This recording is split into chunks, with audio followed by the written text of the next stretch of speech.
ولكن أنا سعودان وتلفزيون كان جلوبال سومالي تي في استوديوهنا كلنا هم مقالة لندن وحنا نلا سعودان برنامج كنا ورك مانتا ولا سعوديين أنا محمد سعيد سحر warbixinta aynu ku eegayno barnaamijkeena ayaa waxaa si gaar ah ay ugu saabsan tahay dagaalka ka soconaya magaalada Gaza iyo saamaynta ballaaran ee uu ku yeeshay shaqaalaha warbaahinta ee ka howlgala ama ka howlgalaya in muddo gudaha magaalada Gaza iyo gudaha dhulka daanta galbeed ee Falastiiniyiinta. magaalada Gaza todobadii bishii Oktoobar ee sanadkii taga 2023 waxay ciidamada Israa'iiliyiintu ay ku bilaabeen duqeymo cirka dhulka iyo badda oo isdaba joog ah inkastoo aysan ahayn markii ugu horreysay Israa'iiliyiintu ay duqeymo iyo waliba kantaalo iyo weeraro ay ku qaadaan magaalada Gaza balse markaan ay ahayd mid isdaba joog ah in muddana socotay ilaa iminkana socdo dagaalka ka soconaya dhulka Falastiiniyiinta oo ay ciidamada Israa'iiliyiintu ay ku qaadeen kadib weerarkii lala beegsaday ciidamadooda isla maalintii todobadii bishii Oktoobar oo Israa'iiliyiintu ilaa iminka ay ku tilmaameen inay ahayd maalin mugdi u ah waa sida iyagu sheegtaan isla markaana saamayn ballaaran ku yeelatay sirdoonkooda iyo militarigooda balse xaqiiqadu ay sidoo kale tahay inay maalin kasta mugdi u tahay shacabka reer Falastiin ee ay duulaanka ku yihiin. warbixintan waxaynu si gaar ah ugu eegaynaa dagaalka ka soconaya dhulka Falastiiniyiinta ee magaalada Gaza iyo saamaynta ballaaran uu ku yeeshay shaqaalaha warbaahinta in badan oo ka mid ah ay ku geeriyoodeen warbixinteenu ku eegayno in badan oo ka mid ah ay ku dhaawacmeen. hay'ado badan oo xuquuqda aadanaha u dooda qaasatan ku u dooda xuquuqda shaqaalaha warbaahinta ayaa soo bandhigay tirakoob ku saabsan tirada shaqaalaha warbaahinta ee ay dileen ciidamada Israa'iiliyiintu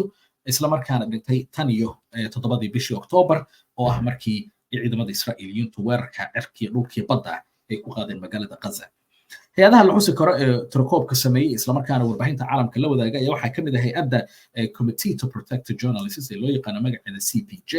iyo waliba hay'adda kale loo yaqaano International Federation of Journalists ama IFJ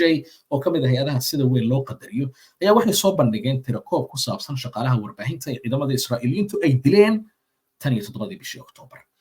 maalin walbana waxaa imaanaya tirakoobka ka sokow tira cusub oo shaqaale warbaahin oo ay dileen. shaqaalaha warbaahinta sidaad ogtiin waxay qabtaan shaqooyin kala gedisan waxayna ciidamada Israa'iiliyiintu ay dileen kuwii wax sawirayay shaqaalihii wax duubay oo kaameramanada ahaa kuwii footooyinka oo sawirka ahaa waxay dileen wariyaashii waxay sidoo kale dileen dadkii barnaamijyada soo saarayaasha ka ahaa dadkii barnaamijyada hagayay kuwii barnaamijyada isku dubridayay qurxinayay wax walba oo iftiin ha noqoto designkii ha noqoto barnaamij kasta oo telefishinadii caalamkii warbaahintii caalamka loo soo bandhigi lahaa iyo waliba dokumentariyaashii sheekooyinkii muuqaalada ku saabsan dhacdooyinkii isdaba joogga ah iyo xaaladda adag ee dadka reer Falastiin ay ku sugan yihiin dadkii ka shaqeynayay si dunida loogu soo bandhigo dhibaatada reer Falastiin ay wajahayaan ayay si gaar u beegsadeen ciidamada Israa'iiliyiintu. haddaba tirada la sheegay ee ugu dambeysay ee hay'adaha ay soo bandhigeen tirakoobka shaqaalaha warbaahinta oo maalin ka dambeysay ay dad dhimanayaan cusub ayaa waxay gaaraysaa 94 shaqaale warbaahin ah inay ciidamada Israa'iiliyiintu ay ku dileen dhulka Falastiiniyiinta waa dhanka Gaza iyo dhanka daanta galbeed labada dhinacba.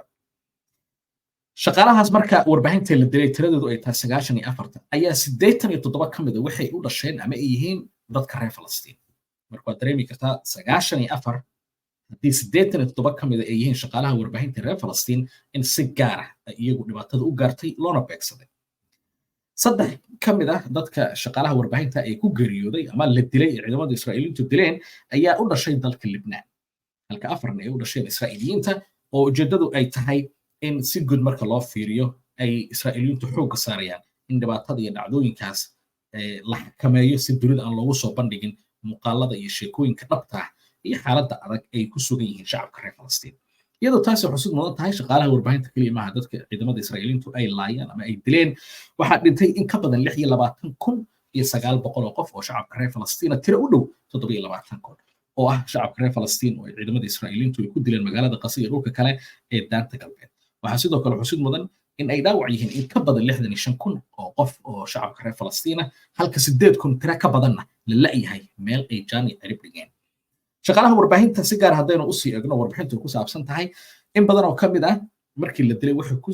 ku jireen ama ay gudanayeen howlahoodii maalinlaha ah ee warbaahineed iyagoo warbixino iyo warar la wadaagayay ama u gudbinayay telefishinadii raadiyaashii jaraa'idadii ay u shaqeynayeen oo dunidoo dhan ay muxuu ahaa ku lahaayeen xarumo ama wadamada reer galbeedka ha noqoto ama Asia qaaradaha Afrika iyo caalamka intiisa kale ha noqoto laakiin in badan oo ka mid ah iyagoo xiran calaamadii in qofkan warbaahinta yahay ama press uu ka socdo oo shaqaale warbaahin uu yahay ayay si toos ah ciidamada Israa'iiliintu u beegsanayeen una dilayeen waana arrinta in badan oo ka mid ah hay'adaha u dooda xuquuqda shaqaalaha warbaahintu ay farta ku godeen inkastoo sidaynu ognahay aysan ahayn markii ugu horreysay israa'iiliyiintu tan ay sameeyaan oo ay ka mid tahay waxyaabahay caadaysteen in badan oo ka mid ah shaqaalihii warbaahinta ee hore usoo shaqeeyey ee dagaalada caalamka warbixino kasoo sameeyey dagaalkii koowaad dagaalkii labaad dagaalkii lagu qaaday ciraaq iyo muxuu afghanistan iyo wadamada kale caalamka dagaaladii ka dhacay shaqaalihii warbaahinta kasoo shaqeeyey in badan oo ka midna howlgab ah warbixino iyo muuqaallo ay wadaageen ayaa waxay ku sheegeen in wax iminka ka socda meesha la yidhaahda qasa iyo dhibaatada loo geysanayo shaqaalaha warbaahinta ay tahay mid lala yaabay ayna tahay suuq ka dhana shaqaale warbaahin si muuqaalka dhabta iyo sheekooyinka saxda iyo xaaladda dhabta ay ka jirta magaalada qasa aan dunida loogu soo bandhigin sida ay sheegeen in badan oo ka mid ah shaqaalihii warbaahinta howlgabkaha oo kasoo shaqeeyey goobo ay dagaallo ka dhaceen waxayna tan ku tilmaameen inay tahay mid israa'iiliyiintu ay si ugu talagala ay u beegsanayaan shaqaalaha warbaahinta si xaqiiqada iyo sheekada dhabta ay ka socota magaalada qaza iyo guud ahaan dhulka falastiiniinta aan dunida loogu soo bandhigin warbixintan ayaanu kusoo koobaynaa haddii wuxuu kusoo kordhaa dhibaatooyinkaasi dabajooga ee shaqaalaha warbaahinta gaaray ee ka howlgalaya dhulka falastiiniyiinta ee ciidamada israa'iiliintu u geysanayaan haddii ay beedno waxaan kusoo qaadan doonaa mustaqbalkana haddii ay beedno barnaamijyadeena warbixinadeena waxaana warbixintan inii soo koobaya anigoo maxamed saciid saxaafintan ku kulmayna warbixinta xigta meel baa dunida ka joogtaan waxaan kaga tegaynaa sidaas iyo nabadgelyo